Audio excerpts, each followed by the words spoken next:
नमस्कार, मैं कपिल अरोड़ा, सिद्धांत ऑटो डील, मोती नगर।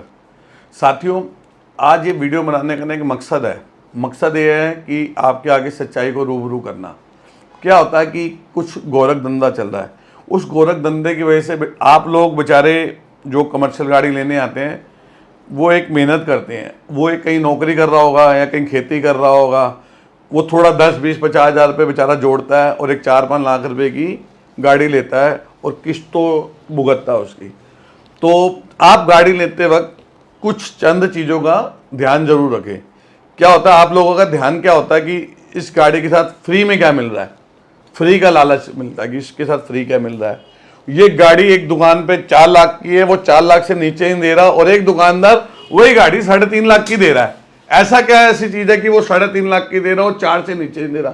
तो कोई ना कोई चीज़ की वजह होती है। तो आज उस वजह को मैं आपको खुले तौर पे दीपक जी के YouTube channel go cars for you के माध्यम से बताना चाहता हूं। सबसे पहली चीज, आज एक गाड़ी सस्ती जो है मार्केट में 4 लाख की, वो 3.5 की क्यों बिक रही है? इसका सबसे बड़ा रीजन क्या है कि मैं आपको 5 रीजन देता हूं। पहला रीजन देख लो कि वो गाड़ी हो सकता है आपके 2 या 4 या 5 महीने तक आपके नाम ना हो। अगर आपके नाम नहीं होगी तो वो पोर्टर पे नहीं लगेगी। पोर्टर पे नहीं लगेगी तो आप ईएमआई कैसे करोगे अगर आप पोर्टर के ऊपर निर्भर हैं तो? दूसरी बात, उस गाड़ी की एनओसी नहीं हो सकती। क्या पता उसकी एनओसी लाने में दिक्कत हो, क्या पता उसका आगे से कहीं से बैंक लोन हो, क्या पता वो किसी और डीलर के पास गिरवी पड़ी हो। दूसरी बात। तीसरी बात, सबसे बड़ी इंपॉर्टेंट बात जो मैं आपको बताना चाहता हूं कि आज की डेट में कई जगह डुप्लीकेट फिटनेस हो रही है।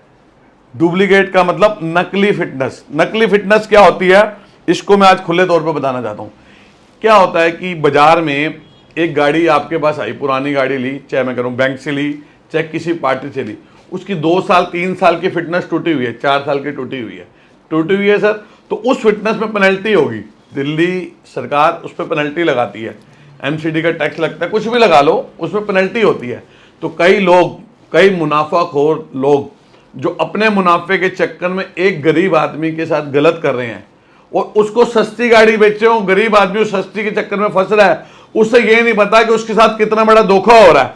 क्या होता है कि जो नकली फिटनेस है, चाहे वो यूपी से कह लो, चाहे हरियाणा से लगा लो, चाहे बिहार से कह लो, कहीं से भी वो फिटनेस करा रहे हैं और आपके दिल्ली के वाहन पे चढ़ रही है। वो वाहन पे ऐसा लगता है कि फिटनेस हो गई है, लेकिन वो गलत फिटनेस हो सकती है।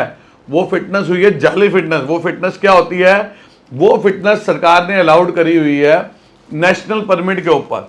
नेशनल परमिट क्या होता है जी? जैसे आज आपका ट्रक आंध्र प्रदेश गया हुआ है और वहां पे उसकी फिटनेस खत्म हो गई और दिल्ली की वो गाड़ी है, तो वो एक फिटनेस करवाता है, 600 रुपए की उसकी पर्ची कटती है, ताकि वो इस पीरियड के लिए जब आंध्र प्रदेश से दिल्ली तक आ जाए तब तक वो फिटनेस वैलिड है, रास्ते में कोई नहीं रोकेगा। तो उसको दिल्ली में आने के बाद वापिस दिल्ली की अथॉरिटी में जाना है और वहां पे अपनी गाड़ी तैयार करा के जाना है, सारे कागज पूरे करने हैं और वो फिटनेस होगी। फिर उसके बाद उसकी फिटनेस होगी और वो पर्ची बरकरार रहेगी।